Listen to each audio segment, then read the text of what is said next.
I don't. You know what I'm going to do? Here it is. Hold on. Let me see. My meeting ID number. I don't want to sign in. I'm signing in from something different. Y'all know how Pastor is with these technical difficulties. I don't want to sign in. I just want to see my Okay, I know what to do. Let me go back here. My meeting ID number is 384-120-5608.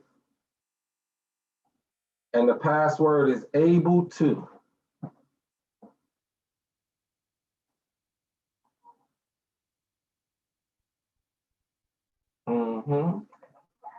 Yep, the A is capital.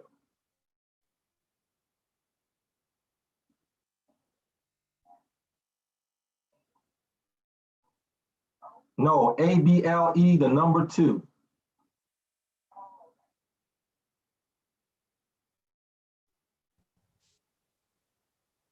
Okay. There. Can you see me? Well, my camera. I can see you now. Ain't nothing like I can see you now. Okay. So we are excited to have you. I'm hoping more women will join to discuss in honor of Women's History Month. What I wanted to do was every Tuesday. Okay, I got a reverb. I got to turn volume down.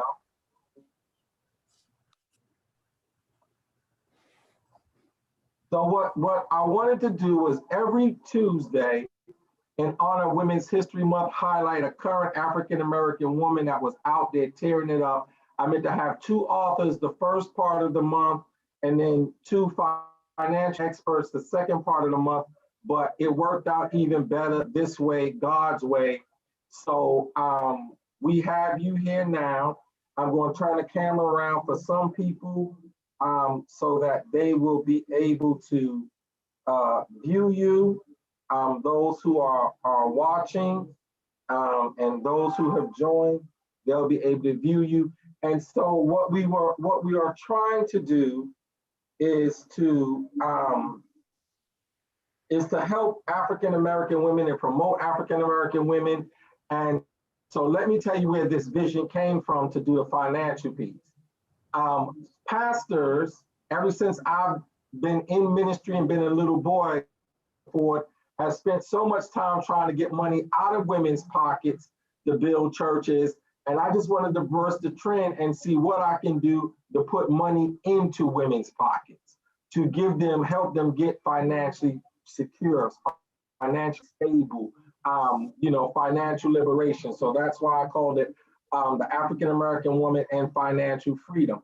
Because you've been divorced, because you've been separated, because you don't have a bunch of college degrees, doesn't mean you have to be dead in the water financially, living paycheck to paycheck. And I just think, and you tell me if I'm wrong, I think that the economy does better, Black families do better.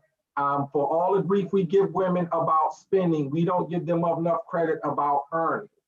And I think everything does better when women have a solid footing financially and can be the financial managers of not only their own money, but of the church's money, the household's money, the family's money, and stuff like that. And that we have to get out of that antiquated Neanderthal caveman mentality that I'm a less of a man if I have a woman who makes more money than you. Because you know what? $100 bills ain't going to get up in the middle of the night when there's a bump. Just because she make 100,000 don't mean she don't want you to get up and go see what that noise is. And if I'm wrong, you tell me. So go ahead, shoot, talk to me, baby girl. First of all, thank you for even sharing your platform with me, Reverend Wade. We go way back. Right, But right. And I see right now, look, you already coming out of the gate with starting trouble. Like you're gonna have people mad at me already. And I don't think that was the intent, but I'm gonna say this. I've always been independent in my own way. I've Right. never been the type to wait around or sit around or ask for permission. Um, and my dad raised me that way. Even Mhm. though, I have a husband, but I'm still who I am in my own, and he respects that. But Right, right, I'm not going to let anyone stand in the way of me earning income. right, Can we say that? And it's okay, but I mean, we could go so far back because women weren't always working. They were just home to take care of the home and to take care of the kids. right, Okay, that's fine, but the living expenses has increased so much. So in right, some homes, a woman's income is needed. But just because in a lot of homes the woman may be the breadwinner, and that's okay. You can still be the breadwinner, the woman in the home, but you don't have to demand your spouse in any type of way. He can still be the head of the household, even though right, he's not the breadwinner, right? I mean, I was an engineer by trade, so just I wanted to be an engineer so I can make a lot of money. And now that right, I have my home-based business, you know, even more money. So that's just always been me. But I see right, a lot of times, like with my grandmother, like growing up, like my grandfather, he worked every day. Like once they retired and they relocated to South Carolina from New Jersey, like she never worked again. So right. she just waited for him to bring his check home every week. And I used to see that growing up, like, mm-mm, that, that Right, ain't gonna be me. I don't want to have to depend on somebody else to feed me. Like I want my own. And women, it's okay if you want to go out there and make your own. But right. see, you really start in trouble because I'm gonna have to I'm gonna have to touch on some things. But at times we have to reevaluate our relationships. Right, right, right. And, and here's what's crazy. Here's what's crazy, Sister Ford, is that the man going out bringing the being breadwinner is not biblical. It's actually not biblical. If you look at Proverbs 31, and everybody wants to be the Proverbs 31, is that part where it says, she gets up out of the bed early in the morning and go hit them streets and make that bread and come back and takes care of her family. Whoever brings in the money, it is not a one person ideal. So I don't know how that became the tradition in African American families. I don't want my woman to work. All throughout the Bible, women have worked, they have put their hands to the plow. They have been out in the fields, gleaning the fields. They've been doing this, they've been doing that. Even on Nehemiah's wall, there was one man who had no sons. It says, and him and his daughters were building the wall. While one or two was working, the other ones held the sword. So I don't know where that mentality comes from. I don't, like, how did we get in this ignorance of insecurity that if my wife make $1.99 more than me, or my girlfriend make $1.99 more than me, I'm somehow less of that. Let me tell you this story, and you go and laugh, and then you can just chime in, and anybody who has anything to say can chime in. So I was dating a young lady that I really, really loved years ago, and I actually wound up marrying her, my ex-wife. And we were out at a restaurant, and she worked for a law firm. She worked for a large law firm in New York City before she moved to Charlotte. And we were both in seminary, and all I was doing was going to seminary. I had, some scholarships and stuff like that, so I didn't have a whole lot of extra money. So on about our third or fourth date, we went out, and I told her, I said, well, I don't have any money.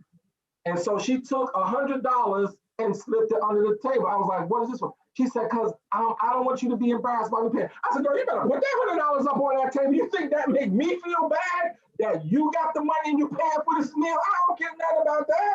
Like, please, you better pay on people. She was like, you not embarrassed by that? No, I ain't got no money. No, I'm a college student. I'm going back to school at 100 degrees. So where does that mentality come from that, oh, I can't let my woman pay. Oh, she can't make more money than me. Oh, like, where does that come from? Men being insecure if they woman have their money thinking, well, she has money, so she doesn't want to be loved, or she doesn't need love in a relationship and to be where do we get that stupidity from? I think it's very prideful. But I don't mind. I don't mind paying for dinner. One thing about myself, one thing about me, I'm gonna treat people the way I want to be treated. Right. So if we go out to dinner, I'll foot the bill. Like it doesn't matter to me now. I'm not gonna let you take advantage of me. But if we marry, like, I don't mind doing that. But I don't know, like, I see it so much in our community. Like, Black men are just so prideful and insecure because, for one, you ain't treating her right.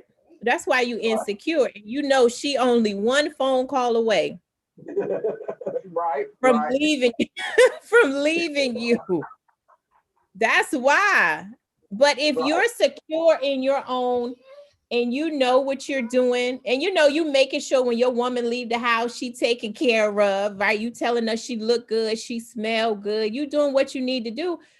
Right. Why are you insecure? If your woman wants you, don't worry about who want her, because you're secure in yours. Like, I'm secure in mine. So I know if you go out here and do something, it's because you wanted to. It's nothing that I had. And I'm not saying I'm perfect, but I try to make sure that, we are right.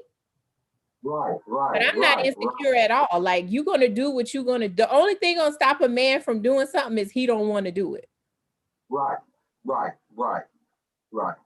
So here's the thing. How much better do our communities do when women are financially secure? Like what's the breakdown, if you know it, of like kids even finishing high school and less likely to drop out, and sons less likely to go into selling drugs and stuff like that, when women, whether divorced or married, can go out and be that second income, or even are the primary income, and not just bringing in a check this week and holding on till next week, but has investments, credit, debt free, where they can say, okay, you need the books. Okay, my child is falling behind in reading. Okay, I got the money to pay for a tutor in reading. I got the money to pay for a tutor in math. Like, how does that impact us? How does that help the overall situation?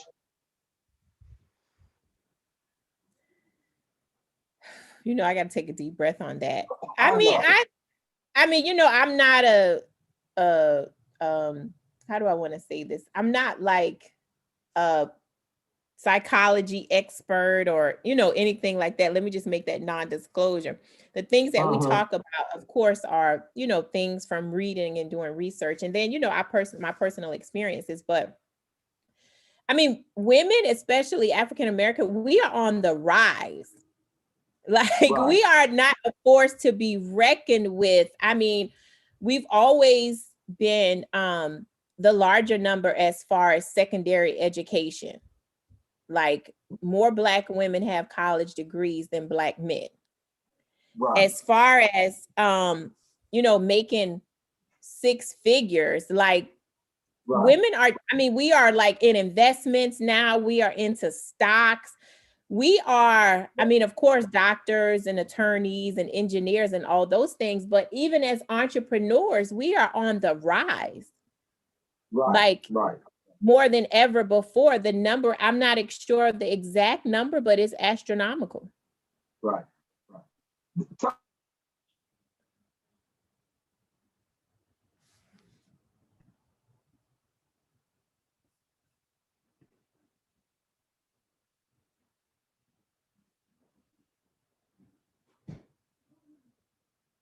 Did he freeze Miss Roth? Oh, okay. I didn't know if it was me or not. Because he's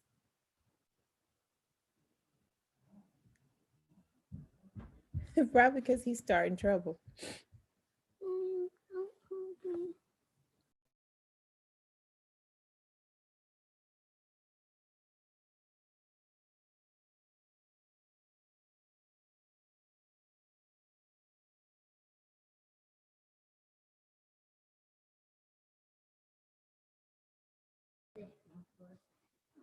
Can you hear me?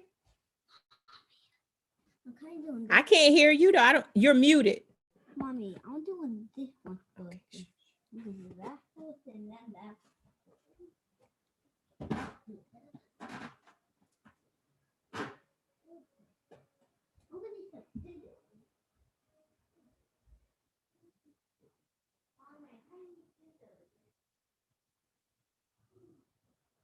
Are you talking to me, Miss Roth? Because I can't, you still muted. Okay, y'all still there? Thank you. I don't know what happened. I lost my connection. I don't know You want what. his starting trouble? Huh? Because you want his starting trouble. I don't mean to start trouble. All I'm trying to do is bring a different form of salvation to the neighborhood. That's all I'm trying to do. I want to see us, I want to see us all eat. So that's all I'm trying to do. I ain't trying to I don't mean to be maniacal. Okay, the live stream is going. So yeah, so I don't mean to be maniacal. I don't mean to be intentionally misbehaving. It's just, it is what it is. So why are men more secure? They rather have their woman have a better education than them. They can live with that, but cannot live with her making more money than him. Why is that? You asking me, I should be asking you. No, because I don't know, because I'm good in both. I'm okay because I grew up in a household in an environment where we didn't talk a lot about money, but my dad was secure in who he was. He was like, and my mom were both secure in who they were, and they raised us that way, that you are not inferior or superior to your husband or wife or your boyfriend or girlfriend. You're equals. You all work together. If somebody bring in 60 and somebody bring in 40, and it's equals 100. As long as it all adds up to 100 or more, it does not matter. So I think that's the thing that has baffled me. So one last question, and then I'm going to let Sister Ralph and those of you who are listening on Facebook, if you have questions, please type them in about how to get debt free, how to repair your credit. Because if you have not heard of Skakima D. Ford in the credit repair industry and in debt relief industry, then whoever you've been using, I ain't gonna say nothing disparaging. But anyway, so let me say this. You said something that blew my mind, and I typed it and put it in the post. 82% of home run businesses is by women, or was it by Black women? 82% of women that earn 6 figures annually do it from a home-based business. Wow. What is the percentage of them? Sister Ralph is nodding her head because Sister Ralph make about 15 figures from her home-based business. But what is the percentage of Black women in there, and why isn't it higher? How can we get it higher? And why have they not taken advantage of this, as opposed to watching Facebook and YouTube and Atlanta Housewives? I'm not sure. I'm sure we can Google it to see what, I don't know if Miss Roth is has access to a computer, but we can Google the number to see how many African American women are included in that. But that's why I'm so passionate about what I do. I mean, I'm an advocate of women, period. Right? I want us to understand, because it's mindset. I want us to understand that it's okay. You can start a home-based business. It's not going to be perfect. You're not going to be perfect. Like, you say yes, you tell the world, and then you figure it out. That's the mindset of successful people. But we have this, I talk to women every single day, and we have this about, oh, let me talk to my husband first. Right. Let me talk to my husband first. And that's one of my pet peeves. Because if it's that's why I said sometimes you may have to, look at Ms. Roth shaking her head. Sometimes you have to evaluate your relationship, because if, respect for your spouse, right? You should have that conversation. But if your spouse has a problem with you bettering yourself, because when you become better, then the house becomes better. Right. So if you're jacked up and not in alignment, then nothing is going to be in alignment. But I'm not going to ask my husband permission to fix my credit or earn additional income. I'm going to do it. And then I'm going to say, babe, this is what I did. And this is what it's going to look like for us. But I'm not going to say, let me ask my husband. No, he's my husband. I'm not his child.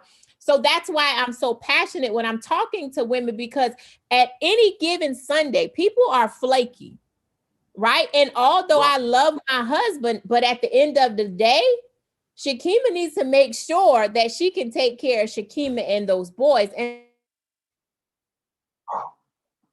Ooh.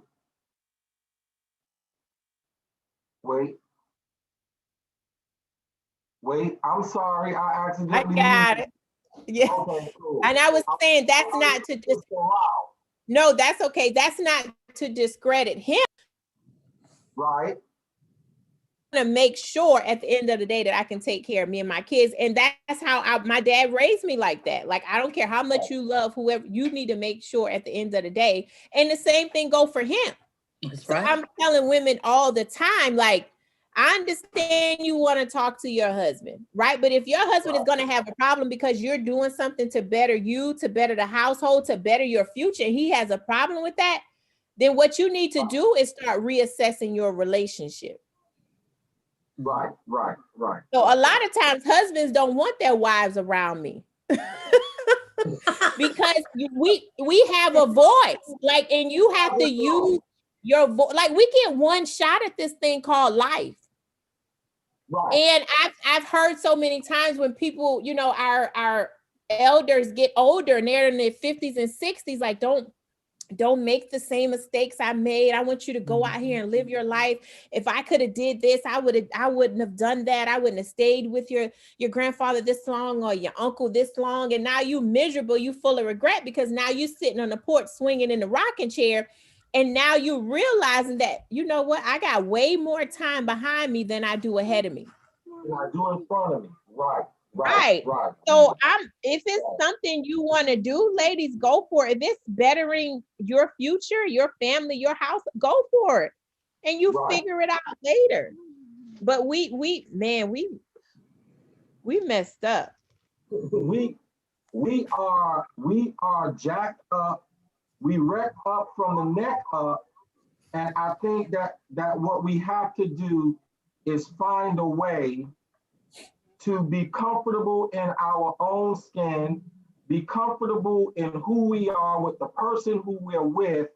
And I mean, that's a whole lot of other things, because money doesn't fix all problems. I think some of it is emotional and spiritual.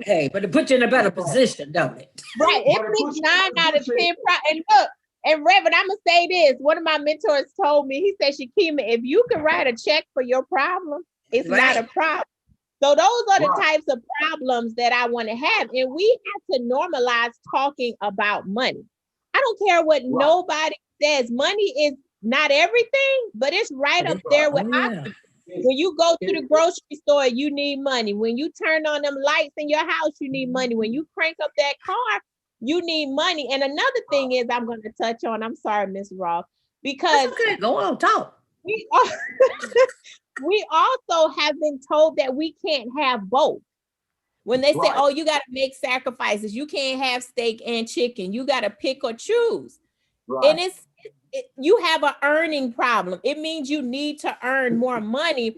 And that's why a lot of people don't want a budget. That's why I teach about all these things, because people think a budget is a bad thing, that it's going to show you how you're living above your means. No, your budget is going to show you how much more money you need to earn to continue to live the lifestyle that you desire to live. Because if you desire that luxurious lifestyle, the only thing that's stopping you from living it is you.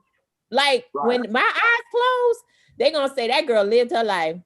Exactly. She lived her life. I did a post yesterday where I talked about the hardest, working the hardest, and the person who's the best. And the person who's the best at something, that doesn't mean they work the hardest. But here's what I want to ask you. He works smart. Because you touched on this. I'm a word person. And every word I use that particular word, and I do not use words interchangeably. I don't say I love Xboxes and I love mama. I might really like the Xbox, but I love my mama. Can you explain the difference between earning money and working for a paycheck to people? Because I don't think people understand there is a difference between earning money, because that's a mob mostly used word. When the mob talked about people and growing up in Brooklyn and Jersey, you probably heard this. Earners, yo, that guy is a good earner. He earns money. He goes out there and whatever's got to get done to get money, he does it. Versus a worker working for just a check. And can you do both? What is the difference? And can a person do both, especially women?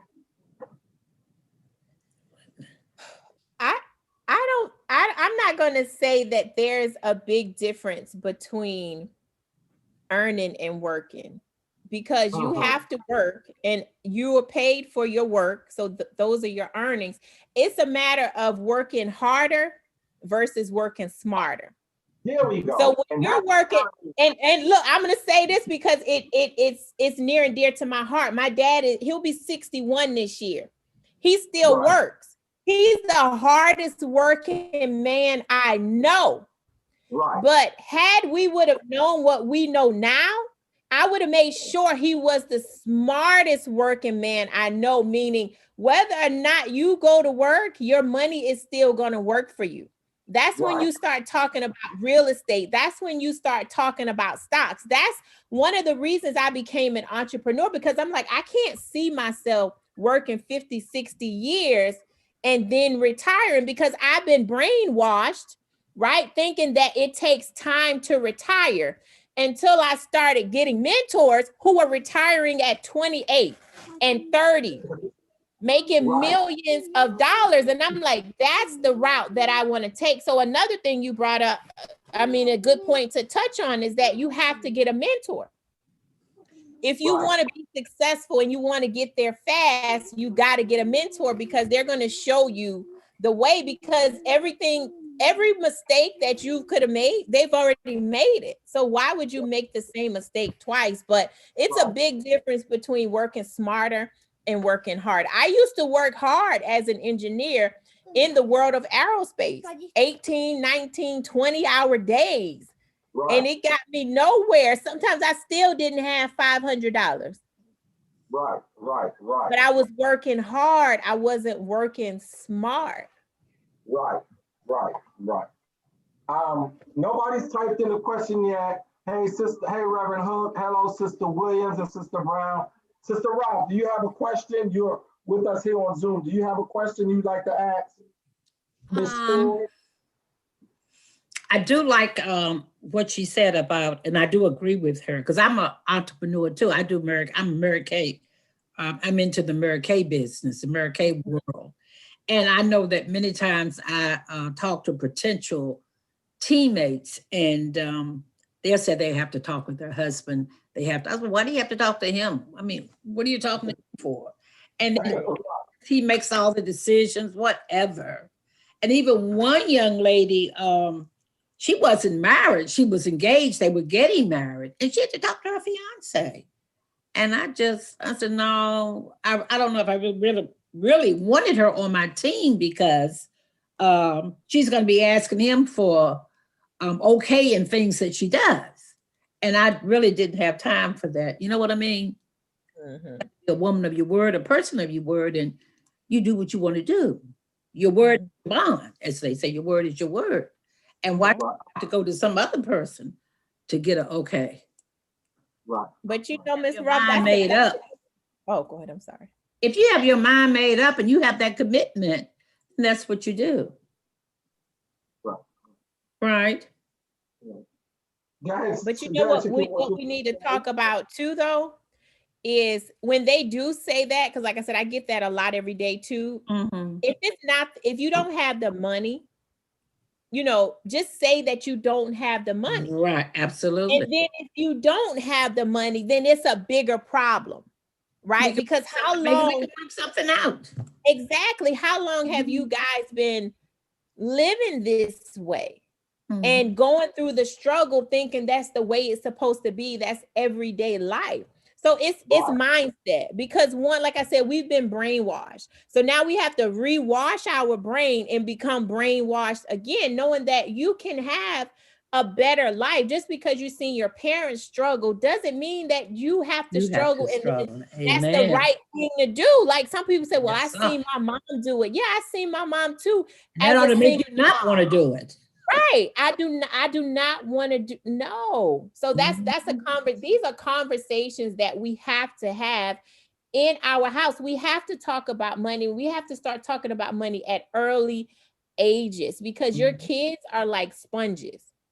They're going to do what you do, not what you say. So if you're showing your kids struggle every day, when they become into their own, they're going to think that struggling is just a part of life. That's what you're supposed to do because your parents struggle. And I am totally against that. Absolutely 100% against that. Like we talk about money in this house because I do not want my kids to struggle. I would have done them a disservice as their parent if they have to struggle. Right. But we gotta have these conversations. We have to.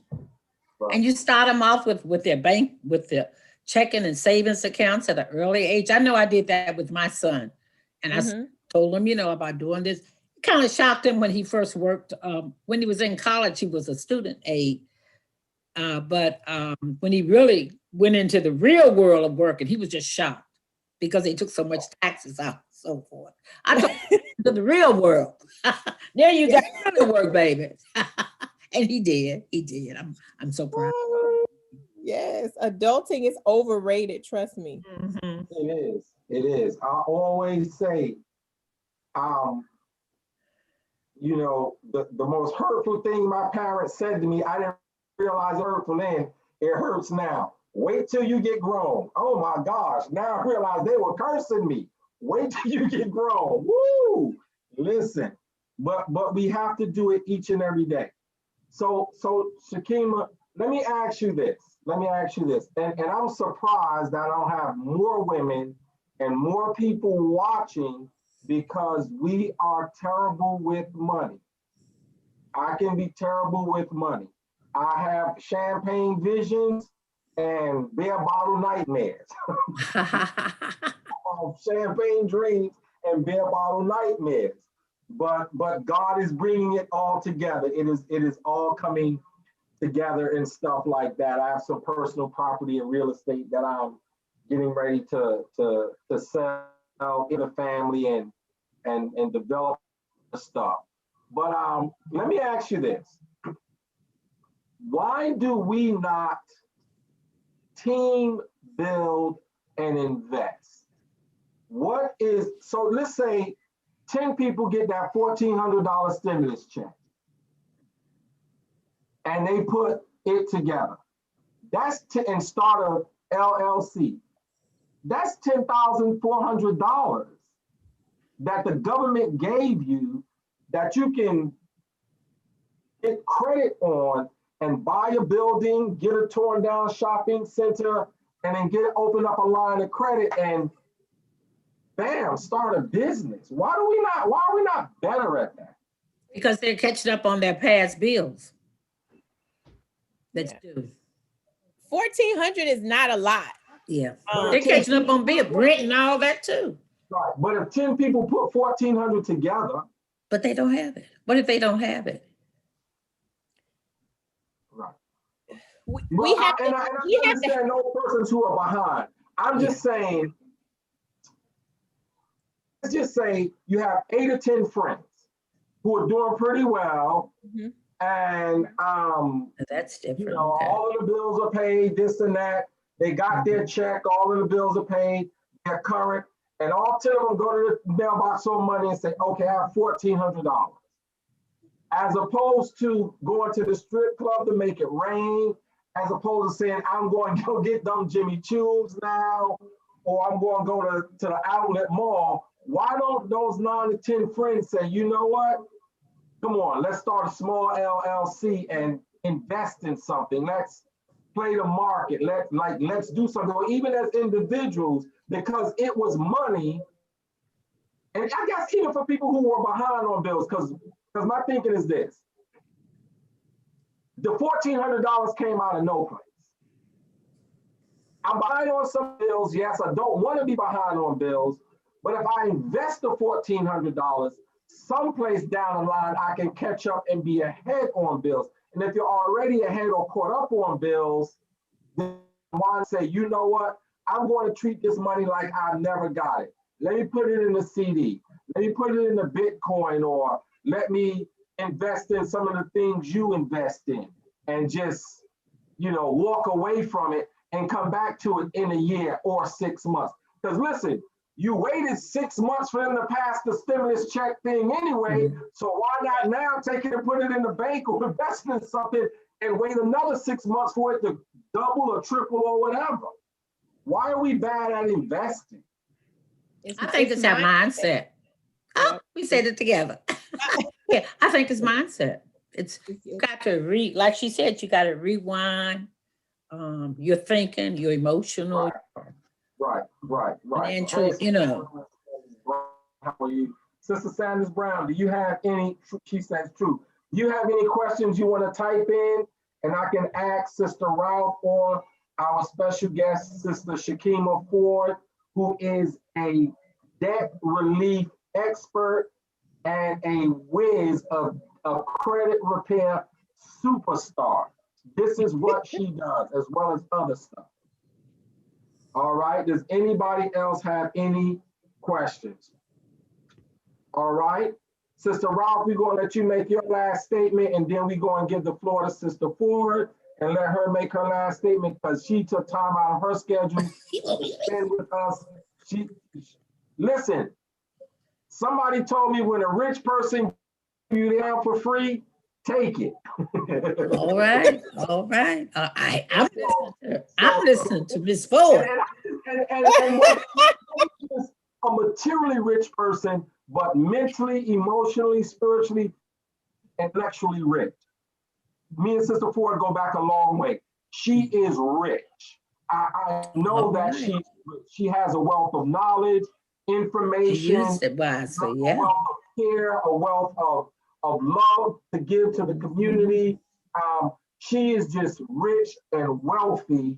And most women her age, even though some of them are doing what she's doing, they're not doing it with the wealth of love and the wealth of joy and the wealth of happiness that she does it with. Mm-hmm. So again, when a rich person give you their time for free, take it. Mm-hmm. I knew that's right. Yeah. Sister Ralph, and then we're going to turn it over to Sister Ford for a few nuggets and where we should put our 14 nuggets or whatever she wants to say. And then thank you for joining us. Nothing, Sister Ralph? I really don't know. Now tell me something about my business. Okay. Well, certainly we want, and certainly post up on our page, Sister Barbara Ralph. She is a Mary Kay consultant out of Fredericksburg, Virginia. Inbox her if you if you want to get in that 82% of women who are doing an entrepreneurial home business and stuff like that, please inbox her information. And I think they're national and international, so you don't have to live in Fredericksburg to be on her team. Am I correct, All Sister? right, yeah. You don't have to be in Fredericksburg to be on her team. All right, so please, Sister Barbara Ralph, inbox her if you want to start one of those small home businesses, entrepreneurial businesses that Sister Ford talked about. Okay, Sister Ford. Because I've already been on her Facebook page. Oh, really? Oh, yeah. I know y'all two gonna hook up. Listen. I know that's right, Miss Roth. I ain't mad at you. hey, I'm gonna get an offer that damn big. When y'all two hook up, I'm gonna need an offer and plate about that big. When y'all see the Brinks truck back up and say, I ain't even worried about it when y'all two hook up. I know I'm going to get this church built when y'all two hook up. Who you telling? Yes, sir.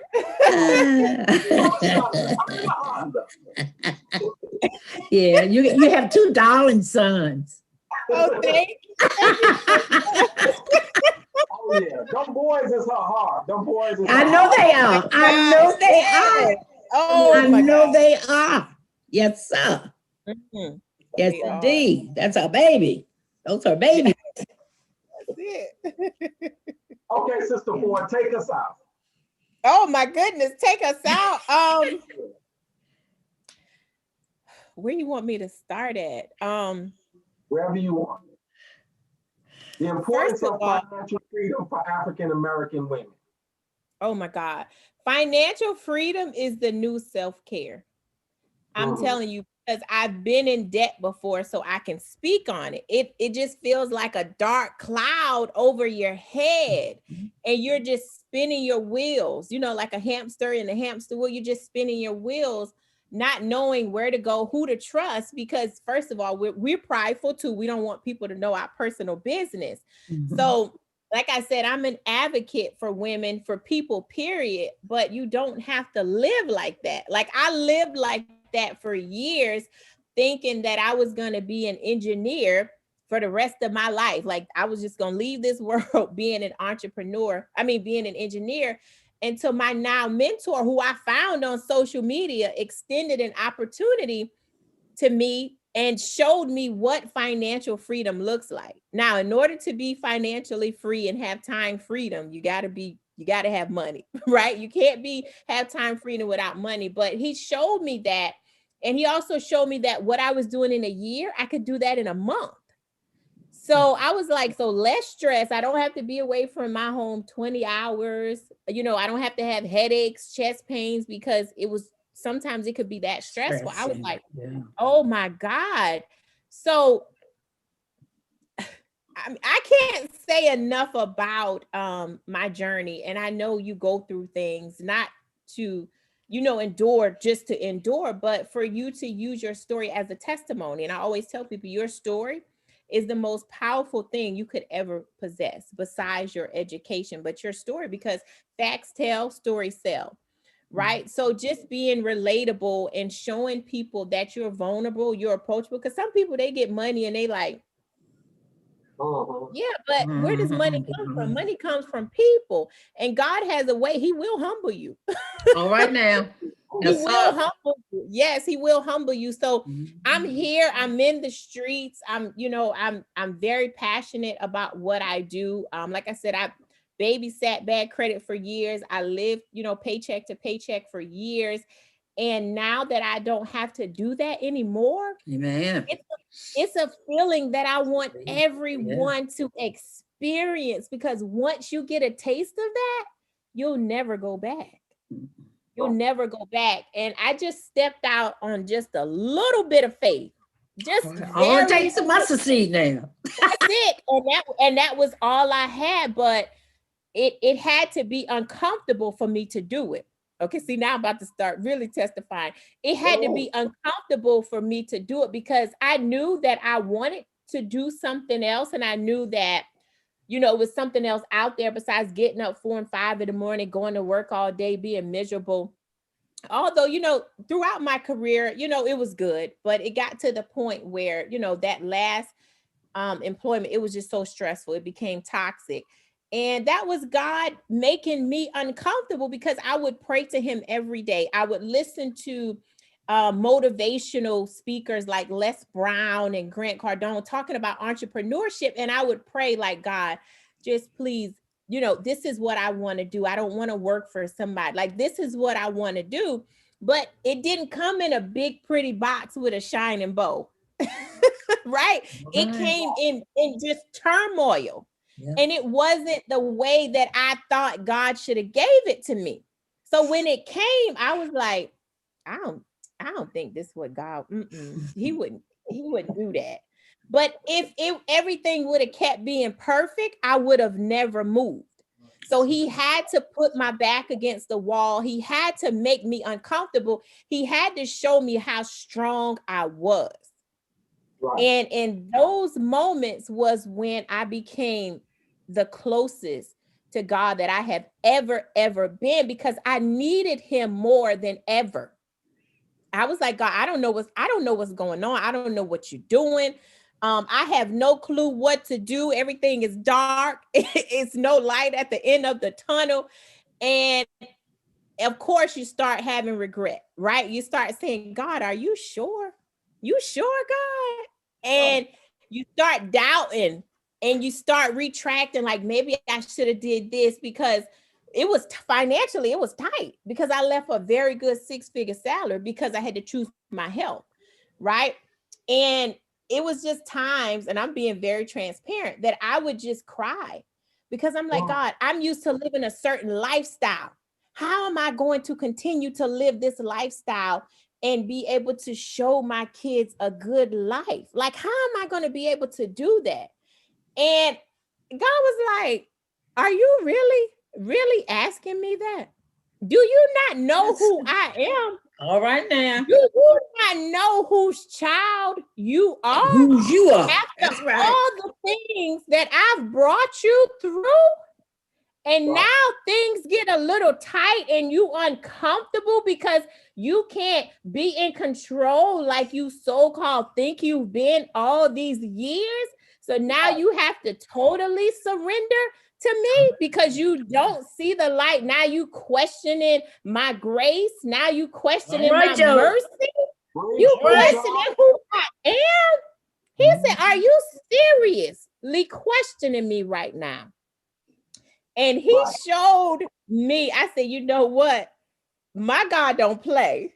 No, son. No, son. He ain't no joke. He don't play about me. He showed me in that moment, but I had to be that newborn baby again. I had to be in that fetal position, thinking that that my world was ending, but little did I know it was just beginning. And the rest has been history. God showed me who he was, and he ain't to be played with. Okay? So can't nobody tell me nothing about my God, because I know he showed me who he was. He showed me his glory, and he showed me that I am his child. So you're going to have to be uncomfortable. Entrepreneurship it's not hard. It's uncomfortable because every day you got to be a better version of you. It's self-development every single day. But when I came into this industry, I didn't know anything about credit. I just knew mine was jacked up. But fast forward 3 years, look at the success I've been able to create, not because I was so good, but I've helped a lot of people along the way, and I'm still on this journey. But the vision is clear because I know who's in front of me. Right. So I'm just trailing his feet, and I'm just letting God lead that, and I'm gonna leave it at that.